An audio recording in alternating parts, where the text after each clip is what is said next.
சபேசன் குறித்து திக்னேஷ் அவர்கள் சரிகமபா நிகழ்ச்சியில பேசியிருக்குது. இப்ப சோசியல் மீடியால பயங்கர வைரலா போய்க்கிட்டு இருக்கு. மேலும் ஏகப்பட்ட விஷயங்கள் கடந்த வாரம் நடந்திருக்கு அப்படிங்கிறது தெரிய வந்திருக்கு. அதெல்லாம் என்ன அப்படிங்கிறது தான் இந்த ஒரு வீடியோல நம்ம பார்க்க போறோம். சரிகமபா நிகழ்ச்சியில கடந்த வாரம் பார்த்தீங்கன்னா, ஓல்ட் இஸ் கோல்ட் ரவுண்ட் போயிருந்துச்சு. அதோட டாப் 5க்கான 2வது வாரமாகவும் அது இருந்துச்சு. அண்ட் அந்த ஒரு நிகழ்ச்சி ஓல்ட் இஸ் கோல்ட் அப்படிங்கிறதுனால திக்னேஷ் இல்லாம இருக்க வாய்ப்பே இல்ல இல்லையா? ஸோ அவரு அந்த ஒரு நிகழ்ச்சியில கலந்துக்கிட்டாரு. அண்ட் அந்த ஒரு டைம் பார்த்தீங்கன்னா, அவரோட பிறந்த நாளுக்காக சரிகமபா குழு அவருக்கு கேக் வெட்டியிருந்தாங்க. மேலும் அவர்கிட்ட நிறைய விஷயங்கள் கேட்டிருந்தாங்க. அப்படி அவர்கிட்ட கேட்கும்போது, "இந்த சீசன்ல உங்களுக்கு ரொம்ப பிடித்தமான நபர் யார்? ஃபைனலிஸ்ட்டா போகணும்னு யார் ஆசைப்படுறீங்க?" அப்படிங்கிற மாரி அவர்கிட்ட கேள்வி கேட்டிருக்காங்க. அண்ட் அப்ப திக்னேஷ் அவர்கள் என்ன சொல்லியிருக்காரு அப்படின்னா, "எனக்கு இந்த சீசன்ல ரொம்ப பிடித்தமான ஒரு நபர் அப்படின்னா சபேசன் அண்ணன். ஏன்னா ஆரம்பத்துல இருந்தே அவரோட பாடல்கள் நான் பார்த்து வந்துட்டு இருக்கேன். எனக்கு ரொம்பவே பிடிச்சிருக்கு. அவரும் ரொம்ப சூப்பரா பாடி வந்துட்டு இருக்காரு. அண்ட் எங்க வீட்லயுமே எல்லாருக்குமே சபேசன் அண்ணன ரொம்பவே பிடிக்கும். அவரு கூட சேர்ந்து எங்க ஸ்டேஜ்ல பாடணும் அப்படின்னு எனக்கு ரொம்ப நாள் ஆசை. கண்டிப்பா கூடிய சீக்கிரமே நிறைவேறும் அப்படின்னு நினைக்கிறேன்.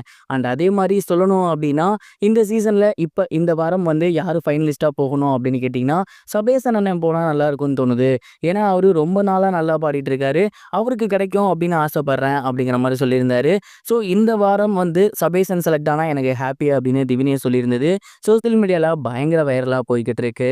சபேசன் அவர்கள் கண்டிப்பா ஃபர்ஸ்ட் ஃபைனலிஸ்ட்டாவே உள்ள போயிருந்திருக்கணும். ஆனா, அவரு பார்த்தீங்கன்னா, இப்ப வரைக்கும் செலக்ட் ஆகாம இருக்குது அப்படிங்கிறது நெறைய பேத்தோட ஆதங்கத்தை ஏற்படுத்தியிருக்கு அப்படின்னு தான் சொல்லணும். கரெக்ட்டா அதுக்கு தகுந்த மாரியே கடந்த சீசனோட வின்னரான திவினேஷுமே, அவர் போனா நல்லாயிருக்கும் அப்படின்னு சொன்னது, கண்டிப்பா சபேசன் அடுத்த ஆளாக அதாவது 2வது ஆளாக ஃபைனலிஸ்ட்டா போகணும் அப்படிங்கிற ஒரு ஆசைய எல்லாருக்குமே தூண்டியிருக்கு. அவரும் அதுக்கு தகுந்த மாரி தான் பாடி வந்துட்டு இருக்காரு. பொறுத்திருந்து பார்ப்போம் இந்த வாரம் சபேசன் 2வது ஃபைனலிஸ்ட்டா உள்ள போறாரா அப்படின்னு. நீங்க என்ன நினைக்கிறீங்க? சபேசன் 2வது ஃபைனலிஸ்ட்டா உள்ள போவாரா? அப்படி இல்லன்னா இனியா, பவித்ரா இவங்கள்ல யாரும் உள்ள போவாங்களா? மறக்காம உங்களோட தாட்ட கமெண்ட் பாக்ஸ்ல ஷேர் பண்ணுங்க. இது ஒரு புறம் இருக்க, தெலுங்கு நடிகரான நாகார்ஜுனா அவர்கள் ரீசென்ட்டா பிக் பாஸ் நிகழ்ச்சியில பிரதீப் ரங்கநாதன பத்தி ரொம்பவே சூப்பரான ஒரு சில விஷயங்கள ஷேர் பண்ணியிருந்தாரு.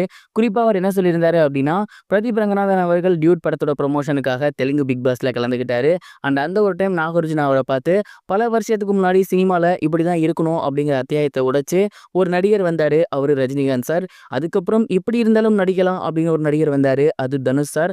அத தொடர்ந்து எப்படி வேணா இருக்கலாம். நடிப்புக்கு அது அவசியமே கிடையாது அப்படின்னு ஒருத்தர் ப்ரூவ் பண்ணியிருக்காரு. அதுதான் பிரதீப் ரங்கநாதன். அவருடைய படங்கள் எல்லாமே ரொம்ப சூப்பரா இருக்கு. யங்ஸ்டர்ஸால வரவேற்கப்படுது. கண்டிப்பா இந்த படமும் ரொம்ப சூப்பரா இருக்குங்கிற நம்பிக்கை இருக்கு அப்படிங்கிற மாரி பிரதீப் ரங்கநாதன பத்தி ஷேர் பண்ணியிருந்தாரு. பிரதீப் ரங்கநாதன் அவர்கள பத்தி நாகார்ஜுனா ஷேர் பண்ணியிருந்த விஷயம் அப்படிங்கிறது இப்ப தமிழ் மட்டும் இல்லாம தெலுங்குலயுமே மிகப்பெரிய ஒரு வைரலா போய்க்கிட்டு இருக்கு. பிரதீப் ரங்கநாதனுக்கு தெலுங்குலயுமே மிகப்பெரிய ஒரு மார்க்கெட் உருவாகியிருக்கு அப்படிங்கிறது இதன் மூலியமா தெரிஞ்சுக்க முடியுது.